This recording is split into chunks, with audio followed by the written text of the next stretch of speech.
Welcome to Apoorva's நல்லா பாகம். இன்றைக்கி நம்ம பிளைன் சாதத்தில் போட்டு சாப்பிட்றதுக்கு, சாதத்துக்கு சைட் டிஷ்ஷாக இட்லி, தோசை, சப்பாத்தி இந்த மாதிரி எல்லாத்துக்குமே வச்சு சாப்பிட்றதுக்கு அருமையான பூண்டையும் உளுத்தம்பருப்பையும் வச்சு ஒரு தொக்கு தான் எப்படி பண்ணுறதுன்னு பார்க்க போகிறோம். டேஸ்ட் ரொம்பவே அருமையாக இருக்கும்.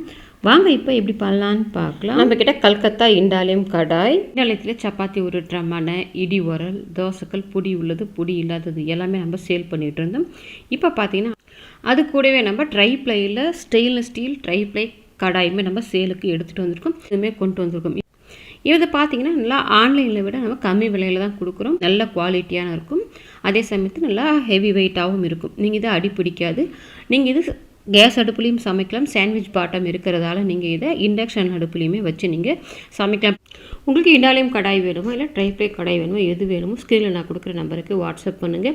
டீட்டெயில்ஸ் சென்ட் பண்ணுறேன். வேணுன்றவங்க ஆர்டர் பண்ணிவிட்டு வாங்க. இப்போ அடுப்பில் கடாய் வச்சுட்டு அதில் நான் ஒரு 2 டேபிள் ஸ்பூனுக்கு நல்லெண்ணெய் சேர்த்து வச்சுருக்கேன். இது நல்லெண்ணெயில் பண்ணிக்கோங்க, அப்போ தான் டேஸ்ட் நல்லாயிருக்கும். அதில் 4 டேபிள் ஸ்பூன் அளவுக்கு உளுத்தம்பருப்பு சேர்த்துட்டு அது கூடவே 2 டேபிள் ஸ்பூன் வரமல்லி, 1/2 ஸ்பூன் சீரகம், 1/4 ஸ்பூன் வெந்தயம் சேர்த்துட்டு இப்போ இது கரிஞ்சு போகாமல் அடுப்பு சிம்லேயே வச்சு நல்லா கோல்டன் கலரில் ஃப்ரை பண்ணிக்கணும்.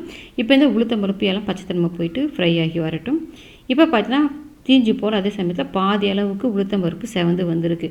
இந்த ஸ்டேஜில் நான் 100 கிராம் அளவுக்கு பூண்டு தோல் எடுத்துகிட்டு வச்சுருக்கிறேன். அதை சேர்த்துக்கோங்க. இது சின்ன சைஸ் இருக்கிறதால அப்படியே சேர்த்துருக்கேன். பெருசாக இருந்தால் கட் பண்ணிவிட்டு சேர்த்துக்கோங்க. அது கூடவே காரத்துக்கு நான் 10 வரமிளகா எடுத்துருக்கேன். நீங்கள் உங்கள் காரத்துக்கு தகுந்த மாதிரி சேர்த்துட்டு கரிஞ்சு போகாமல் வறுத்து விட்டுக்கோங்க.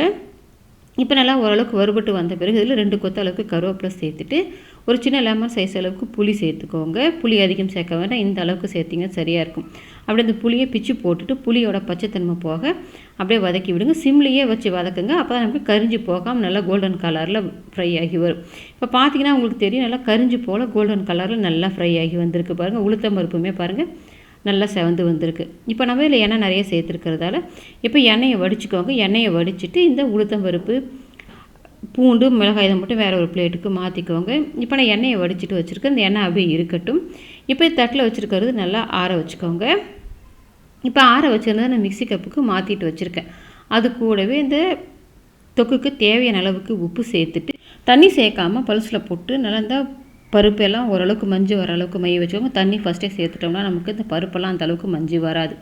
இப்போ ஓரளவு கொஞ்சம் மஞ்சள் வந்த பிறகு தண்ணி அதிகம் சேர்க்க வேணும். ஒரு 1/2 டம்ளர் அளவுக்கு தண்ணி சேர்த்துட்டு கொஞ்சம் லேசான கொரகொரப்பு இருக்கிற மாதிரி அரைச்சிக்கோங்க. ரொம்ப நைஸாக அரைக்க வேண்டாம். இப்போ பார்த்தீங்கன்னா உங்களுக்கு தெரியும் லேசான கொரகொரப்பு இருக்கிற மாதிரி அரைச்சிருக்கேன். இந்த அளவுக்கு அரைச்சி எடுத்துக்கோங்க. இப்போ இதை அப்படியே இருக்கட்டும்.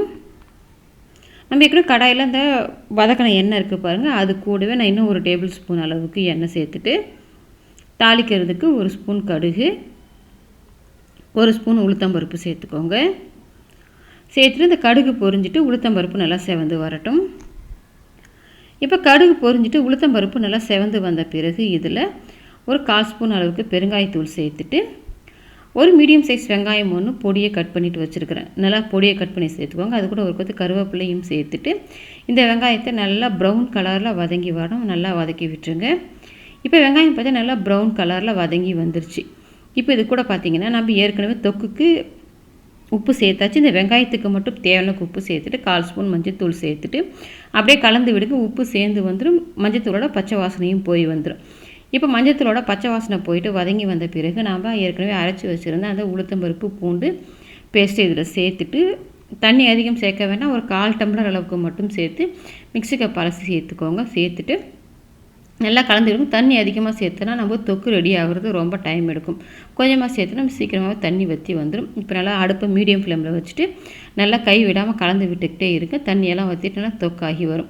இப்போ பார்த்திங்கன்னா ஓரளவுக்கு நல்லா நிறம் மாறிட்டு நமக்கு ரெடியாகி வந்திருக்கு. நமக்கு இன்னும் பார்த்திங்கன்னா எண்ணெயெல்லாம் நல்லா பிரிஞ்சிட்டு கலர் மாறி வரும். இப்போ பார்த்தா நல்லா கலர் மாறிட்டு ஓரங்கள்லாம் எண்ணெய் பிரிஞ்சு வந்திருக்கு. போது நான் எண்ணெய் கொஞ்சம் அளவாக சேர்த்துருக்கிறதால லைட்டாக பிரிஞ்சு வந்திருக்கு. அதிகமாக சேர்த்தா நமக்கு இன்னுமே வரும். நான் கொஞ்சமாக தான் சேர்த்துருக்கேன். இந்தமாதிரி நல்லா எண்ணெய் பிரிஞ்சு ரெடியாகி வந்த பிறகு நேரம் மாறிட்டு கடைசியாக கொஞ்சமாக பொடி எண்ணெய் இருக்குது, நம்ம மல்லி இலையை சேர்த்து கலந்து விட்டுட்டு அடுப்பை ஆஃப் பண்ணிக்கோங்க. நமக்கு நல்லா சுவையான பூண்டு உளுத்தம்பருப்பு தொக்கு ரெடி ஆகிடுச்சு. இது நீங்கள் எல்லாத்தோடையுமே வச்சு சாப்பிட்றதுக்கு ரொம்பவே நல்லாயிருக்கும். ட்ரை பண்ணி பார்த்துட்டு எப்படி வந்ததுன்றதை கமெண்ட் செக்ஷனில் சொல்லுங்கள்.